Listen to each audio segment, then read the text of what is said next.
guest. We spoke about HPL Electric and Power earlier in the afternoon. Nigel was speaking about how the stock has not performed to early promise since the IPO. It has lost a lot of ground. Gautam Seth, Joint Managing Director of HPL Electric, joins us. Mr. Seth, thank you very much for joining. What went wrong actually in your numbers? I mean, we are actually seeing a fall of revenue, fall of 22% in the first half, profit down 65%. That's not what we got to hear in the IPO. What went wrong in the first half? If you see, the fundamentals of HPL Electric are still very strong. We have an order book of 365 crores, which is almost at, I would say, an all-time high. These, of course, includes a lot of orders on the metering front. We even got a large order from the Gujarat Electricity Board. You will realize that in the past 6 months, we have seen very less tenders being finalized on the metering. And this has been mainly due to a lot of ambiguity in terms of the process, because we are seeing the smart meters coming. There's a change happening now from the electronic, which were more conventional in nature, coming to the smart meters. Of late, we see that there is a good amount of clarity on that, and we have seen certain new tenders coming in. Also, we had a lot of material which could have been dispatched, which is, of course, like a one-time delay, because, you know, it happens. There are procedures involving the utilities where we get the DIs and all. So that led to certain loss of sales and the inventory going up higher. Okay. Now, if you see, so similarly, but... So H2? Yeah, so looking at the orders, what we have, and the way our teams have been focusing now on giving performances, we definitely see a much better business to happen in the H2 of the year. All right, you know, Gautam, you're sounding confident, but you're talking about an order book of what, 370 crores in a year. You do more than 1,000 crores, so you have visibility of what, just around maybe a little more than a quarter. Why is that so? You're saying you're getting more tenders that are likely to come in. What could that amount be? And also on both the fronts, so much of positive news on meters, so much of positive news on the lighting space. Degrowth in both segments over there. Yeah, I'll just, if you see, when we talk about the order book, these are mainly the institutional orders or the utility orders. Our more than 50% business is generally what we say is the B2C business, which comes in through the trade, which involves a mix of retail. There are institutionals, commercial establishments. So it's a very large, diversified customer portfolio what we have. The orders in that flow on a month-to-month basis. So generally, there is not a big pile-up of orders. So when we look at the second half, and most of these orders, what we are talking about are of the metering, which are more utility-driven. No, so how is the demonetization hit? Are you seeing a fall off of sales?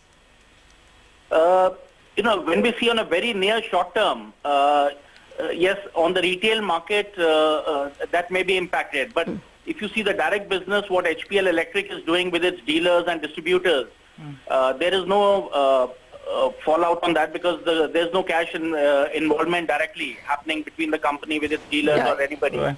Yeah, but when you see Gautam, on the second half, on the tertiary level, when we see the retail level, that is where I guess there could be certain fallout on that. But the HPL's product portfolio and the customer profile, if you see, we are very much diversified, having mix of the institutional utility, we supply to the panel builders and also largely to the trade, and which also involves the retail. So certain portion of our business may get affected. What percentage? When you look at that, I won't be able to define a percentage, but what we are also doing is that we have rechannelized our working, where the focus would also remain largely on a short-term basis on the institutional side, on industries and on OEMs and others, so that we tide over. By the time we come to know of the exact impact of what this demonetization may have. All right, Gautam, give us some final guidelines then. You know, what are your revenues going to look like, say for FY17, FY18, and also You said you're raising this money from the IPO. You're going to be paying back your debt. What is the debt currently? Because your stock is more than halved. Yeah, we have, like what was there in the IPO, we have paid off 320 crores of the debt, and we expect a substantial, which also involves the retail. So certain portion of our business may get affected. What percentage?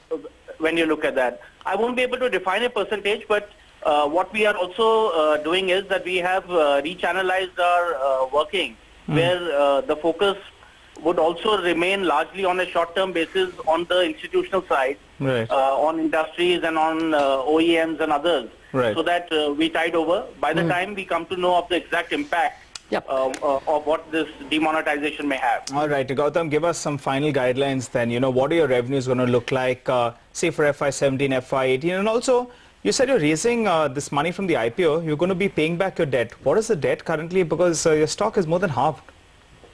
Yeah, we have, like what was there in the IPO, we have paid off 320 crores of the debt, and we expect a substantial interest saving coming in on a quarter-to-quarter basis.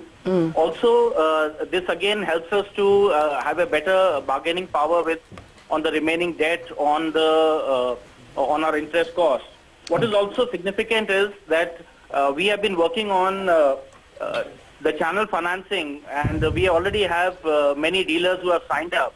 So this will bring in a better credit control, better the credit efficiency that would come in the business. Yeah, Gautam, running out of time, but really do you see this, even in the second half, DISCOMs giving you any orders? The GST is one confusion. The states don't know how much money they will have for investing. The demonetization also is going to hit toll revenues and other kinds of revenues that maybe they will be making at the check nakas. Are you really seriously expecting the DISCOMs are going to spend on your meters this quarter or next? Yes, in fact, among all the customer profile, what I see in the electrical industry, utility is one customer who actually does not get impacted by the demonetization. And only in the last 2 months, we have seen a lot of new tenders coming out by various states. The biggest one, what got finalized, we have got a bulk of the order. So I don't see any reason why the utilities will not spend for something concerning on demonetization or even the GST. Okay, well, I'm only wondering whether they will have enough money until all the confusion settles, but we'll worry about that. Thank you very much, Gautam Seth, for joining us with a ground check on how things are panning out for HPL Electric. Take a quick break. We are getting some